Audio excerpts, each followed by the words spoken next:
오직 성령으로라고 있습니다. 오직 성령이 너희에게 임하시면 너희가 권능을 받고 있습니다. 그리하면 예루살렘과 유대와 사마리아와 땅 끝까지 이르러서 내 증인이 될 것이다 라는 말입니다.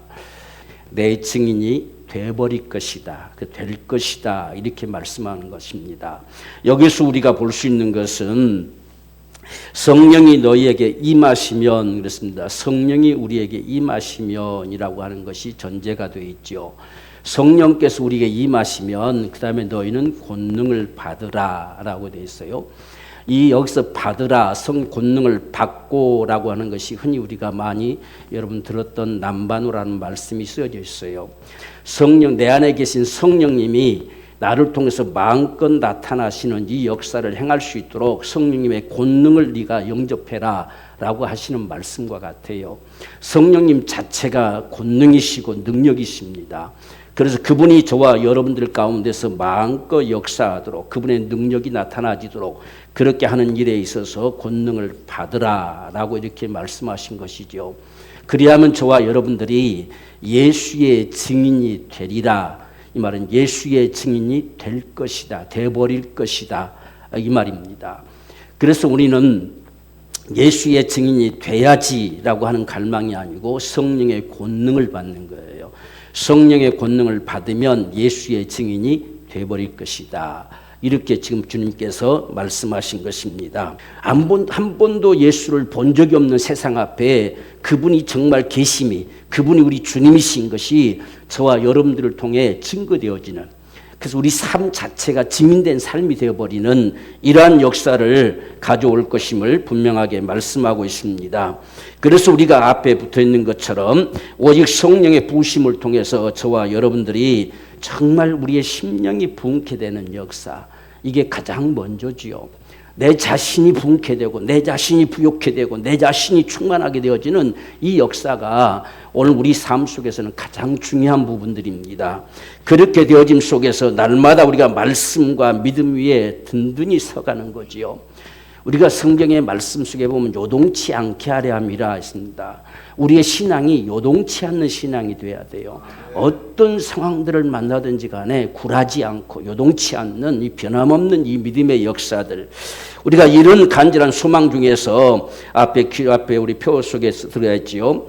예배의 감격이 넘치는 교회. 예배는 정말 우리 모두가 기쁨이 돼야 돼요. 우리 마음속에 정말 은혜가 돼야 되고 이 기쁨의 감격이 있는 이런 것이 바로 우리의 예배입니다. 또한 교제의 기쁨이 살아있는 교회, 실질적으로 서로 교제하는 이 사랑의 교제가 넘치는 이런 교회가 되길 원한다. 이 모든 게 다 성령으로 되는 거예요. 우리가 예배도 영으로 하라 했잖아요. 신령과 진정으로 이 영으로 한다. 그러니까 성령의 역사가 없이는 예배도 성긴도 서로 교제도 다 불가능해지는 거예요. 그래서 우리의 교제도 실제 살아있는 교제, 이런 역사들이 일어나기를 간절히 소망합니다. 또 다음 세대에게는 꿈을 주는 교회, 우리 다음 세대들 우리에게 본이 되어져서 우리 다음 세대들이 거룩한 꿈을 가지고 나아갈 수 있도록 우리가 참 그들을 이끌어주고 그들을 섬겨주고 우리가 그들과 함께하는 이런 축복이 우리 교회 가운데서 일어나지기를 소망합니다. 또한 복음 전파에 전진하는 교회, 어떻게 하든지 하나님께서 간절한 소망은 영혼을 살리는 것이기 때문에 우리가 한 영혼들을 살리고 싶은 간절한 소망, 참 전도하는 일이 쉽지 않지만은 그러나 우리가 끝까지 전도하면 반드시 하나님께서 오늘날도 구원 얻을 자들을 주님께서 허락해 주실 것입니다. 만약에 이 세상에 구원받을 자가 더 이상 없다 하면 세상 끝나는 거예요. 더 이상 하나님께서 그냥 기대할 수가 없다 싶으면 바로 오늘로 주님이 오신다는 이야기예요. 그러니까 아직 주님이 오시지 않고 있다는 사실은 아직도 세상에는 구원받을 자들이 있다는 이야기죠. 그렇기 때문에 그날을 주님께서 한 사람이라도 더 회개하고 돌아오길 원하셔서 지금 하루 연장시켜 가는 모습과 같이 흘러가는 것이 오늘의 세상입니다. 그래서 우리가 어떻게든지 복음을 전하고자 하는 이 간절한 소망, 자, 그래서 오늘 우리의 신앙들이 날마다 더 풍성함 속에서 우리 가정도 부흥케 되어지는 이 귀한 축복이 이 한 해 동안에 저와 여러분들이 누릴 수 있는 귀한 축복이 되기를 주의 이름으로 축원합니다. 우리가 성령님은 과연 누구시냐라고 하는 거, 성령이 우리 가운데 임했는지 안 임했는지 이런 사실들 우리가 바로 알려면 누가 오셨느냐, 내게 성령님 오셨다고 한다면 어떤 분이 오셨느냐 하는 사실들을 적어도 우리가 확신할 수 있어야 돼요. 그래서 성령님은 과연 누구시냐라고 하는 사실은 바로 하나님이 영으로 우리 가운데 오신 분이 바로 성령님이세요. 하나님이 육신되어 세상에 오신 분이 예수님이시잖아요. 다시 하나님이 우리에게 영으로 우리 각자들 속에 친히 거하시고 우리와 함께 하시도록 영으로 오신 하나님이 성령님이시단 말입니다. 그러니까 내게 전능자가 오셨어요. 하나님이 오셨어요. 이게 오늘 저와 여러분들이 분명하게 우리가 인식하고 받아들여야 될 사실입니다. 그래서 우리가 요한복음 14장 17절 말씀 보면 저는 진리의 영이라 세상은 능히 저를 받지 못하나니 그렇습니다. 예수 믿기 전에 성령을 받는 일은 전혀 없습니다. 예수 믿는 자들 속에 성령이 거하시는 일도 없어요. 분명히 세상은 저를 알지 못한다 됐어요. 오직 예수를 주로 믿는 자들 속에만이 성령이 오십니다. 그래서 이는 저를 보지도 못하고 알지도 못합니다. 그러나 너희는 저를 아나니 저는 너희와 함께 거하시며 또 너희 속에 계시겠습니다. 성령께서 영으로 오신 이유가 뭐냐면 우리 안에도 거하시고 또한 우리와 함께 하시기도 하시려고 영으로 오신 거예요. 성령님이 오심으로 말미암아서 하나님이 우리 안에 오시는 거예요. 그래서 내 마음과 내 생각을 다스리고 지배하시고 이끄시고 역사하시는 겁니다. 그래서 우리 안에 끊임없는 생각들을 일으켜 주시기도 하시고 우리의 마음을 감동해 주시기도 하시고 우리에게 참 여러 가지 거룩한 생각들을 가지고 이끌어 가시는 이러한 역사들을 행하시는 분이 성령님이세요. 그래서 너희 안에 너희 속에 계시겠습니다. 그리고 너희와 함께 계시겠습니다. 이렇게 말씀하셨습니다. 이 성령님은 언제까지 함께 계실 것이냐? 천국 가는 그날까지 함께 계십니다. 그래서 우리는 성령께서 우리 가운데 영으로 오셨는데요. 실제 예수님이 세상에 오시면 다들 우리가 2000년 전에는 실제 그분을 보았고 그분의 소리를 들었고 그분을 만났고 그분의 은총을 입었던 사람들이 많았기 때문에 예수님이 세상에 오셨다는 사실을 부정하는 사람은 세상에 아무도 없어요. 예수 믿든 안 믿든 다 예수님을 인정합니다. 세상에 우리가 똑같이 살았던 분임을 인정하고 있어요. 그런데 그가 하나님이심을 인정 안 하는 것이지요. 그게 다른 점입니다. 이 믿음이 아니고서는 영생을 얻을 수도 구원받을 수도 없어요.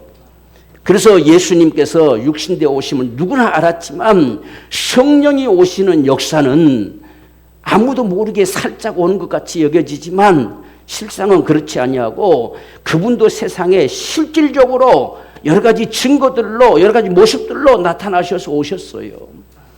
그래서 우리가 사도행전 2장에서 보면 2절 4절에서 보면 호련히 하늘로부터 급하고 강한 바람 같은 소리가 있어. 그러니까 조용히 임한 게 아니에요. 사람들이 한 120명이 모여 앉았는데 그곳에 엄청난 강한 강풍이 불어치듯이 그 강한 바람 같은 소리가 들려졌어요. 그러니까 어떤 면에서 보면 상당하게 놀랬겠지요. 근데 이런 사실들이 오늘 우리가 사는 이 시대에는 생소한 것 같지만 우리 부모님 세대만 해도 이러한 사실들을 수없이 경험했어요. 저도 어릴 적에 많이 봤어요. 정말 이분들에게 성령이 막 역사하시면요. 옛날에 다 마룻바닥이었잖아요. 근데 저 뒤에 있던 사람이 앞에 오고 앞에 있던 사람 뒤에 가 있고 눈 떠보면 다 뒤죽박죽 돼 있어요. 왜? 성령께서 그 심령들을 가만히 안 둬요. 막 뜨겁고 막 와치는 역사가 있기 때문에 견딜 수 없는 이 상황에 놀라운 역사들이 많이 일어났었어요. 근데 오늘날은 그런 일이 전혀 없어요. 왜? 우리가 그만큼 성령님을 인정하지 않아요. 성령님을 우리가 무시해버린단 말이죠. 실제 영으로 오신 하나님, 육신으로 세상에 임하셨던 하나님의 역사가 실제인 것처럼 영으로 실제 임하신 하나님이 실제예요. 그래서 그분이 직접 우리 가운데 오심으로 인해서 이렇게 급하고 강한 바람 같은 소리가 확 몰아쳤어요. 그러니 그 120명의 사람들이 거기서 기도하다가 얼마나 놀랬겠어요. 그뿐만 아닙니다. 저희 온 집에 그 소리가, 이 바람이 몰아치는 소리가 가득했으며 불의 혀같이 갈라지는 것이 저희에게 보였어요. 이들이 놀라서 눈을 떴겠죠. 눈을 떴는데 막 불꽃처럼 막 내려붙는 이런 모습들이 보여졌다는 이야기예요. 그러니까 하나님의 영이 실제로 이 세상 가운데 약속하신 성령이 임하셨어요. 이걸 우리는 봐야 돼요. 이걸 우리는 실제, 성령도 실제 오셨구나. 예수님만 오셨다가 진짜가 아니라 성령도 실제로 오셨어 하는 겁니다. 그래서 우리 선조들이 불렀던 찬송이 성령이 오셨네 오셨네 이 찬송을 부른 거예요. 그래서 이 기쁜 소식을 전하자. 성령님이 오셨다. 하나님이 내게 영으로 오셨다. 전능자가 내게 오셨다. 이 사실들을 그들이 경험하고 이 외치는 찬양의 소리였어요. 바로 이와 같이 성령이 임했습니다. 그리고서 다 성령의 충만함을 받았다 했습니다. 이 충만이란 말은 지배를 받는다는 뜻이에요. 성령께서 우리 전체를 지배하신다는 이야기입니다. 그래서 우리를 통해서 역사하시고 능력으로 나타나시고 이런 역사들이 펼쳐지는 역사가 이 초대교회 처음 성령께서 세상에 오심의 역사의 모습이었어요. 이런 역사가 우리가 옛날에만 주어지는 것이 아니고 오늘날 우리에게도 약속된 말씀이라는 이야기예요.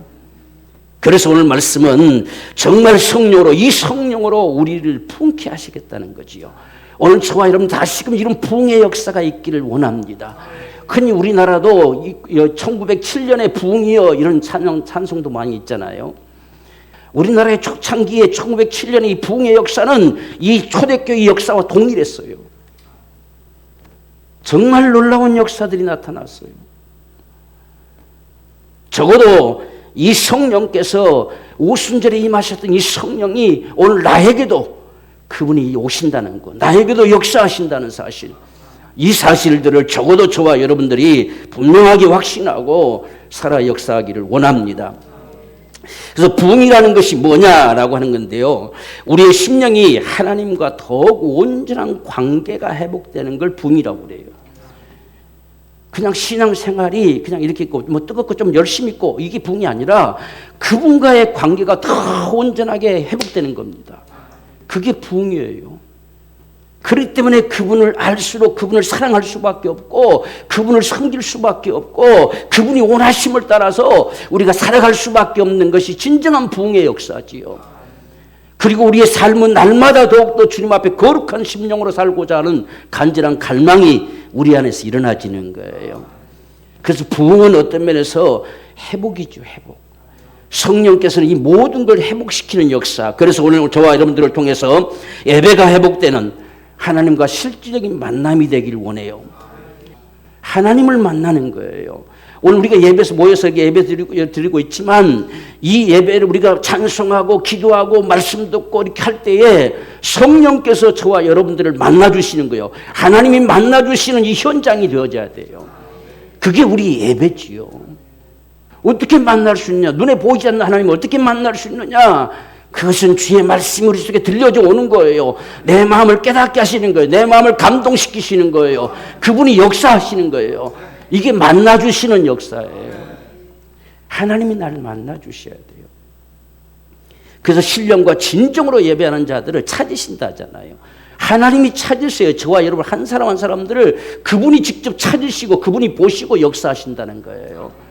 그래서 오늘 저와 여러분들의 예배는 회복돼야 돼요. 하나님이 찾으시는 그 예배, 정말 하나님이 찾으시는 그 한 사람, 그가 내가 되기를, 이런 간절한 심정, 이게 진정 예배자예요. 그래서 오늘 저와 여러분들의 예배가 회복되어서 날마다 하나님을 만나 뵙는, 하나님을 배우는 이 삶이 저와 여러분의 삶이 되기를 원합니다. 또한 우리 가운데서 하나님의 말씀이 흥황하여 세력을 잡는다. 우리가 사도행전의 말씀을 보면 이제 금년에는 사도행전을 쭉 처음부터 봐갈 거예요. 그래서 이 사도행전의 역사가 저와 여러분들을 통해 실제 나타나지는 이런 축복이 금년에 일어나지기를 원합니다. 그래서 이 사도행전을 보면 말씀이 흥황하여, 말씀이 세력을 잡았다, 말씀이 더욱더 왕성하게, 이런 말씀들이 계속 기록되고 있어요. 말씀이 저와 여러분들에게 세력을 잡아야 돼요. 말씀이 우리에게 권세가 있어져야 돼요. 하나님 말씀이 내게 들려오는데도 아무짝에 나에게 그 영향력이 없다고 한다면 그 말씀이 우리에게 무슨 상관이 있겠어요? 하나님의 말씀이 적어도 나에게 권세자가 돼야 된다는 이야기예요. 그래야 내 심령이 살게 되는 거지요. 이 말씀은 생명이거든요. 우리 안에 담겨지면 생명이 일어나요. 그래서 하나님의 말씀이 세력을 잡기로 한다. 흥왕하여 세력을 잡았다. 이렇게 말씀하시는 모습을 우리가 보게 됩니다. 또한 저와 여러분의 기도가 회복되기를 원해요. 그래서 더욱더 여러분 기도하고자 하는 간절한 소망이 있기를 원합니다. 우리가 꼭 성전에 모이지 못할지라도 그래도 우리는 기도하는 자가 돼야 돼요. 끊임없이 움직이면서 시간 나면 틈나는 대로 우리가 기도하려고 하는 이런 간절한 소망을 갖는 이런 역사가 이 19세기의 부흥의 역사였어요. 그분들은 움직일 때마다 좀 한적한 시간만 되어지면 기도하려고 하는 이런 모습들. 그래서 그 19세기에 놀라운 부흥의 역사가 일어났던 것이지요. 오늘날 저와 여러분들이 참 바쁜 시간들 속에서 살아가고 있지만 그래도 기도해야 되는 거죠. 그래서 기도하고자 하세요. 틈나는 대로 우리가 움직이면서도 때로는 우리 생각 중에서도 끊임없이 기도하고 갈망할 수 있는 이런 갈망, 더욱이 우리 금년에는 오직 성령으로 주여 나를 부흥케 하소서, 이런 갈망의 소리가 끊임없이 울려나기를 원해요. 기도가 회복되어 들어가야 돼요.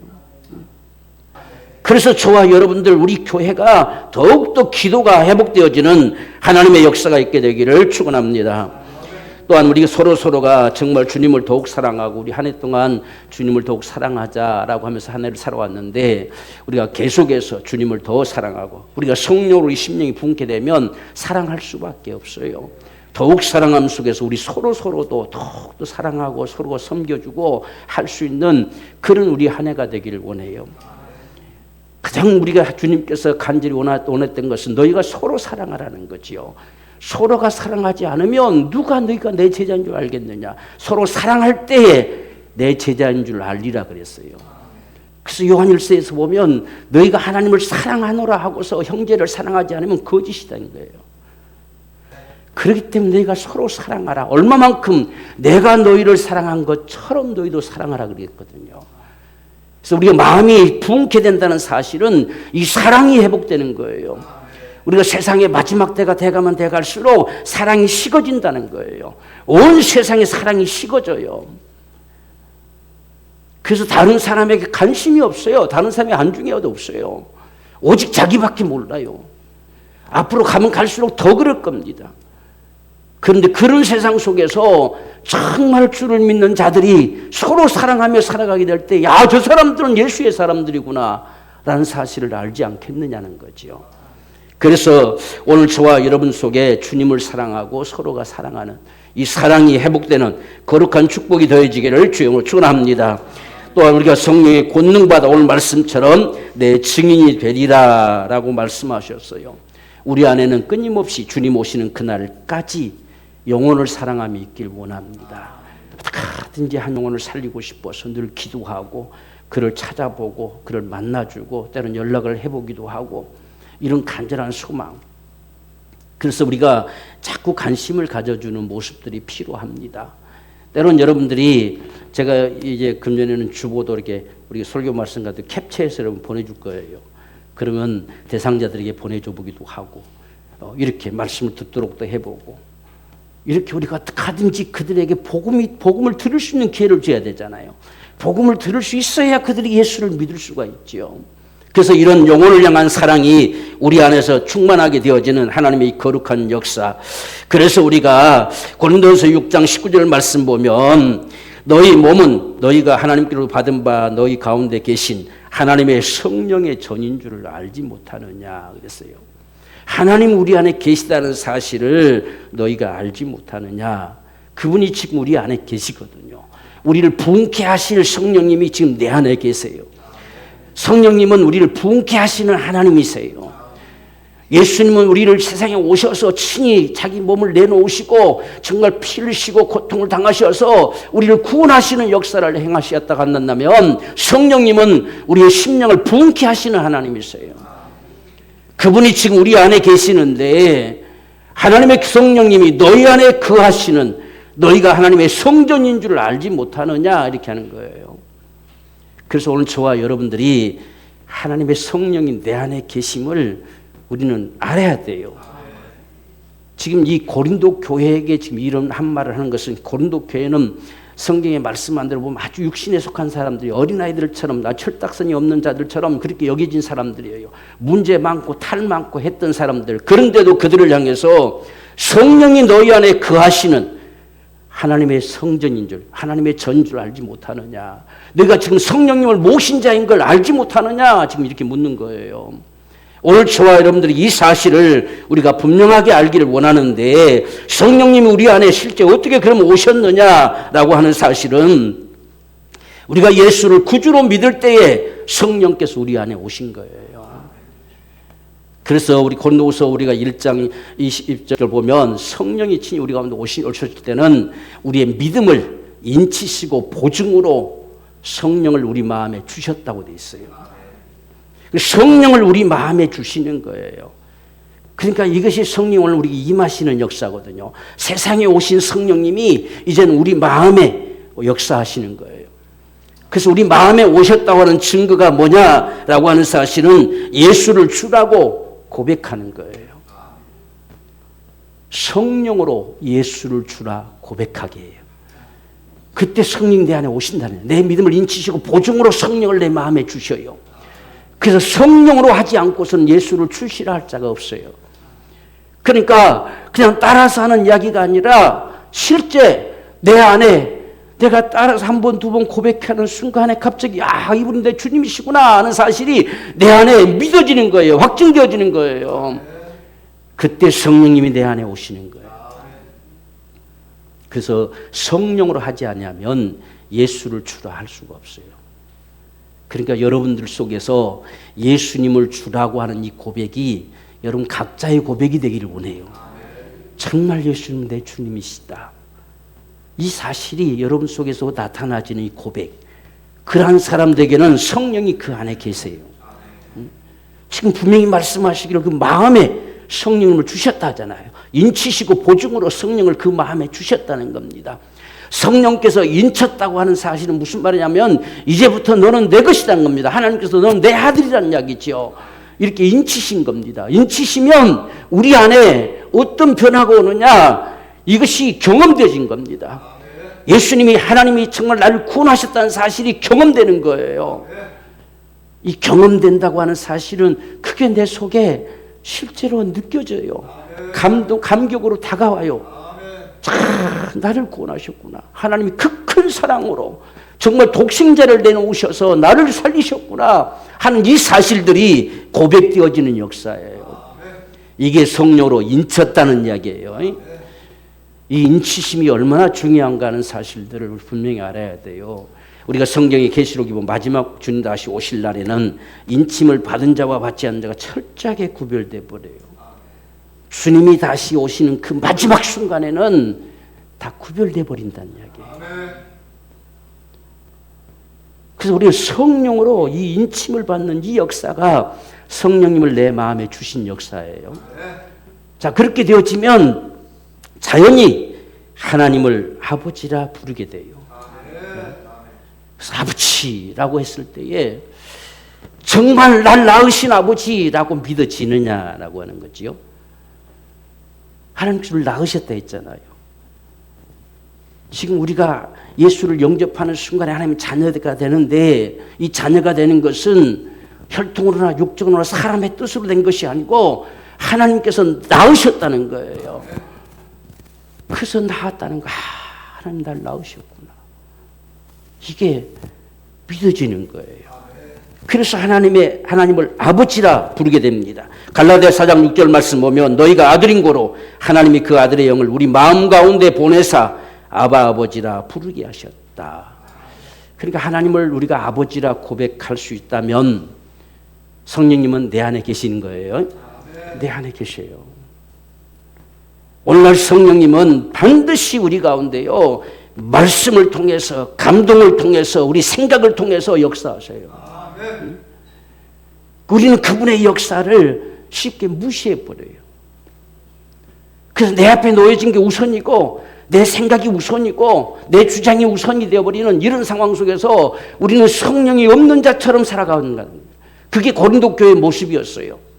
그래서 그런 고린도 교회를 향해서 너희 안에 하나님의 성령이 거하시는 걸 알지 못하느냐는 거예요. 이걸 잊어버리고 사는 거예요. 오늘 저와 여러분 똑같은 상황의 모습이에요.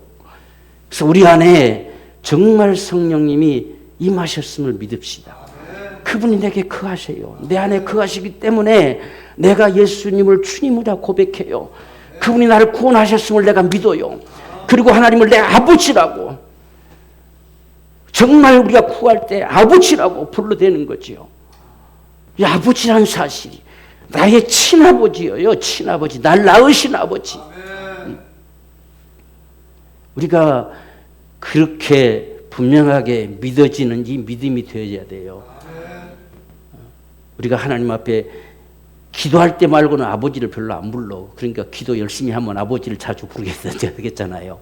그래서 아버지 할 때에 정말 아버지를 향해서 애타는 그 심정, 이렇게 우리가 아버지라고 불러줄 수 있어야 돼요. 우리 아버지가 전능자잖아요. 그러니까 그분에게 무엇든지 구하라고 하시잖아요. 그래서 우리는 그 심정으로 구하는 거지요. 내 아버지가 전능자니까 아버지 앞에 가서 우리가 달라고 구하는 거예요. 그게 저와 여러분들의 기도의 모습입니다. 이같이 되어진 사람들은 성령이 임하신 자들이다. 우리가 초대교회는요, 이 오순절에는 성령의 임하심과 그들 가운데 충만함이 동시적으로 이루어져야 될 사건이기 때문에 오순절의 역사는 임하심과 동시에 그들이 성령님의 충만함을 받고 나가서 역사했어요. 그런데 그 이후로부터는 이러한 성령님을 잘 모르다 보니까 우리가 예수를 믿을 때 너희가 성령을 받았느냐라고 우리가 사도행전 19장에서 묻잖아요. 에베소 교회에게. 믿을 때 성령을 받았느냐 하니까 아니요, 우리는 있음도 모릅니다. 오늘날도 아마 그런 사람들이 많이 있을 수 있을 거예요. 그런데 이 성령의 실제 오순절 같은 이 역사의 이런 모습들은 충만으로 나타나는 거예요. 그래서 성령의 참 우리 가운데 충만하게 나를 온통 지배해 오시는 이 역사를 통해서 우리가 이런 성령님을 경험하는 거예요. 무엇인가가 나에게서 변화가 와요. 전환점이 온다는 이야기예요. 이게 성령의 역사거든요. 그러나 우리가 예수를 믿을 때도 분명히 변화가 오죠. 예수님을 내가 처음 받아들이는데 그분이 내 주님이신 게 믿어지고 한 번도 보지 못했지만 그분이 내 주님이시요 하나님이 내 아버지신 것이 내게서 실토되어진다는 이야기예요. 그런데 이 임하신 성령이 우리 가운데 나를 온통 지배해 오시는, 나를 온통 점령해 오시는 이 충만의 역사가 최초로 나타날 때는 우리에게 무엇인가가 경험돼요. 성령께서 오시니, 거룩한 영이 오시니 그게 다 사라져버리는 것이죠. 이런 모습들처럼.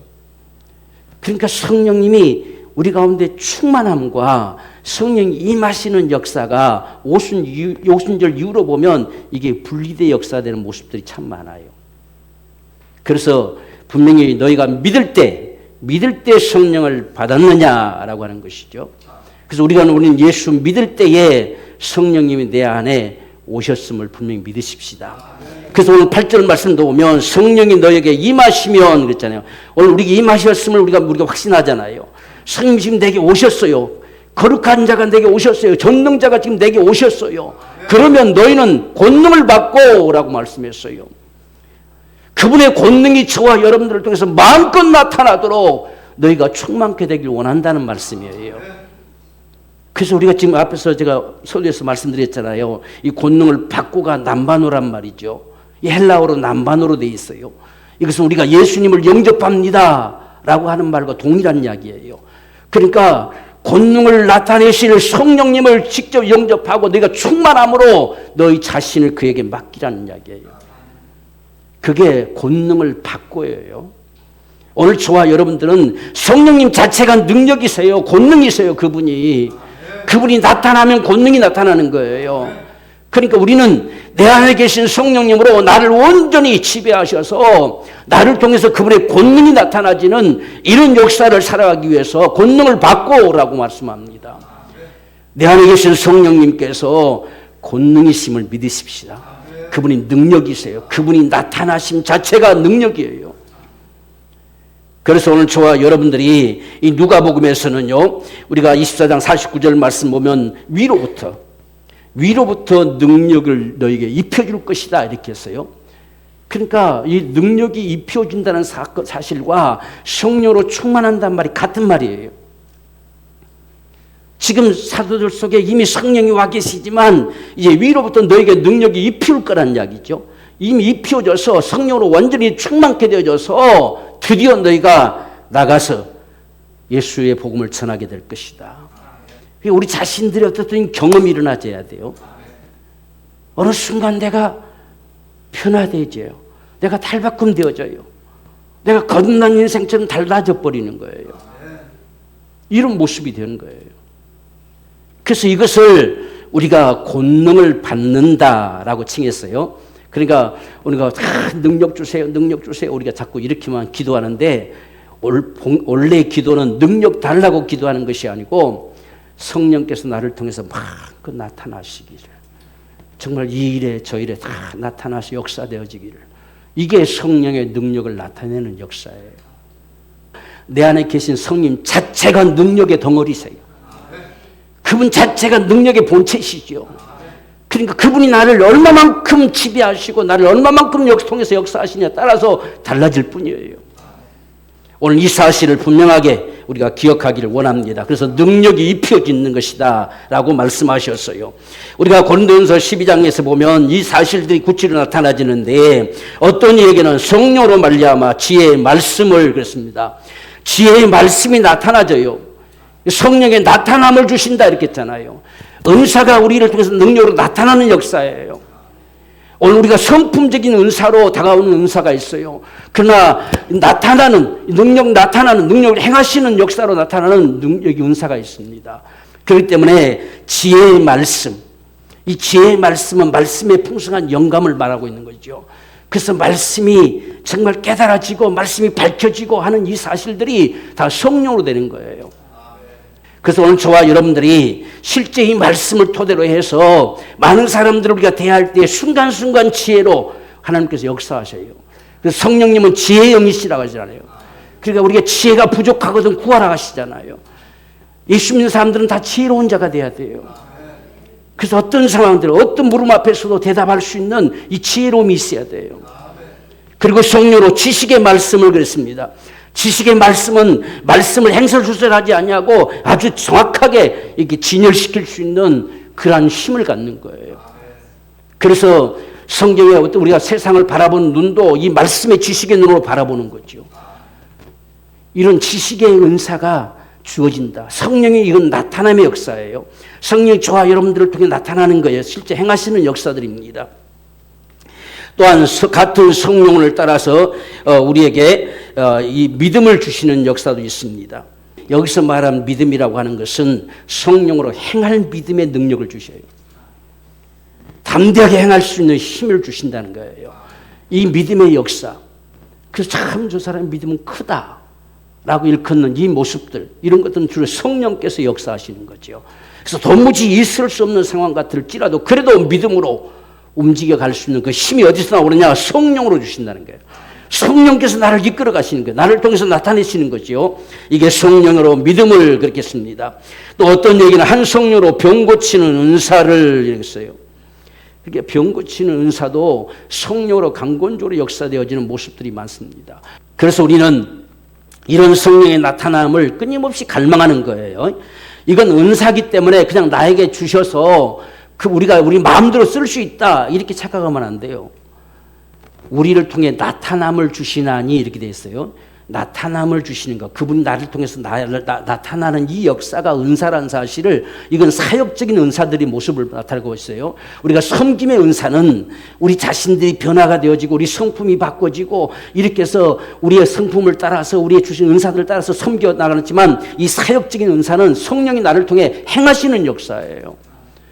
그래서 오늘 이 같은 사실들이 이 병 고치는 은사도 성령의 능력으로 나타납니다. 그러니까 이런 것들은 우리 소유물이 아니에요. 우리 전유물이 아닙니다.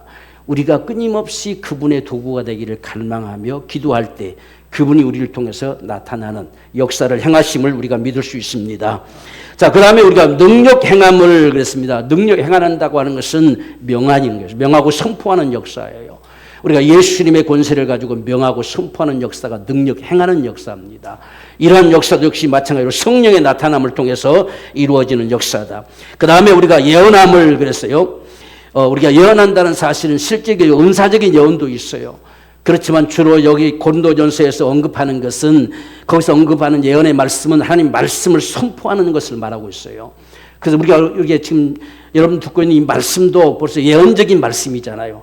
이렇게 우리가 하자. 반드시 그분이 역사하실 것이다. 이런 예언의 말씀이 들려지는 이 부분들을 주로 여기서 이게 고린도전서에서는 예언이란 말을 다루고 있습니다. 또 한편에서는 우리가 실제 앞에 일어날 일들을 이렇게 예언하는 역사도 성령이 나타나 있지요. 이 모든 것은 다 성령이 하신다는 이야기예요.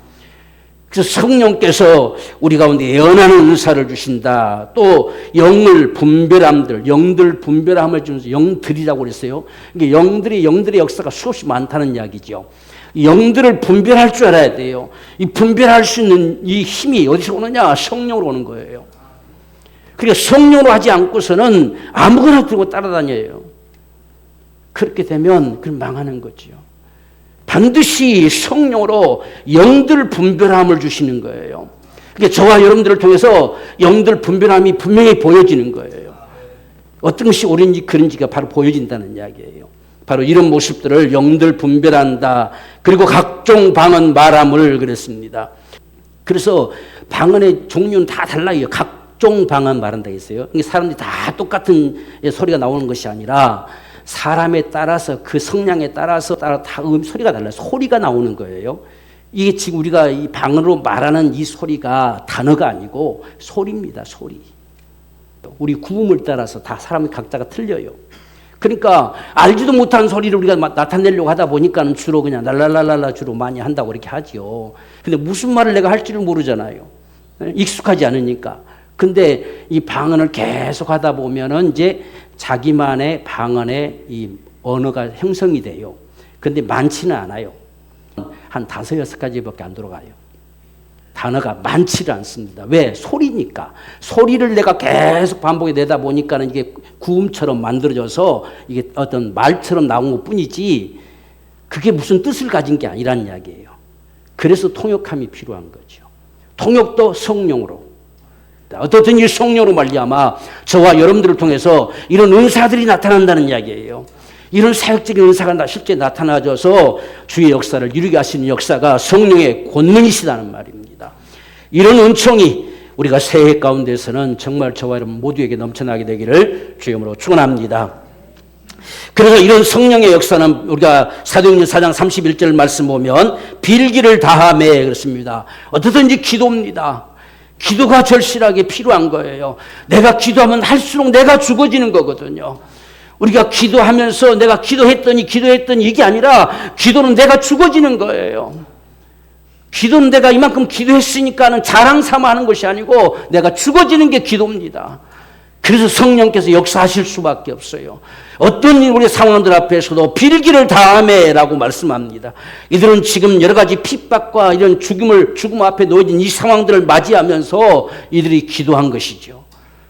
이런 상황들 속에서도 하나님의 말씀을 담대히 전하게 해주십시오. 여전히 손을 내밀어 병을 낫게 하옵시고 예수의 이름으로 이적과 기사와 표적이 나타나게 해주십시오. 이 사실을 그것 때문에 지금 핍박을 당하고 그것 때문에 이들이 고통을 당하지만 그래도 변함없이 행할 수 있는 힘을 주세요 라고 이렇게 기도한 거예요. 그래서 그 불기를 다하매 그랬죠. 모인 것이 진동하더니 우리가 다 성령에 충만하여 그랬습니다. 그렇게 기도하니 성령이 충만함이 역사됐어요. 자, 그 다음부터는 달라진 게 뭐냐? 성령이 다시 재충만이죠.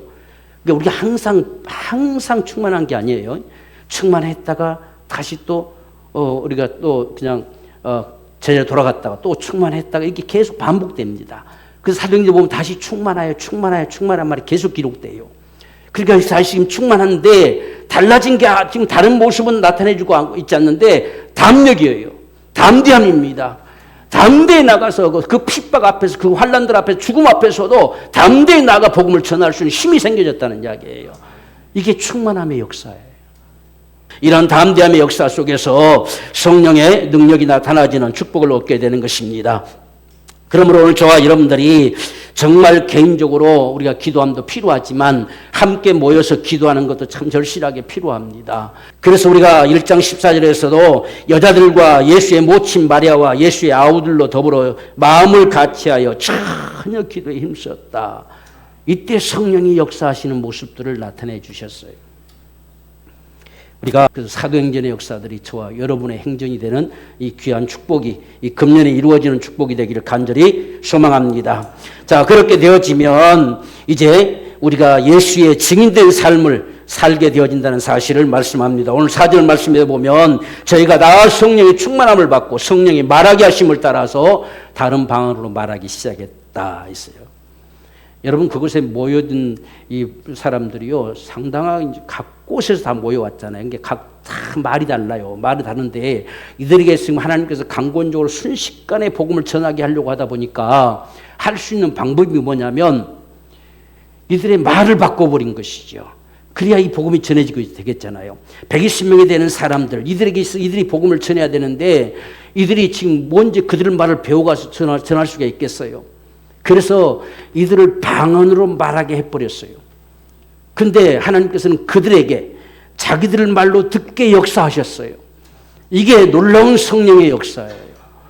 그러니까 다 놀란 것이 뭐냐면 우리 난 것, 우리 방언으로 저들의 소리를 듣게 된 게 어찌미뇨? 저들이 지금 우리 말로 했느냐?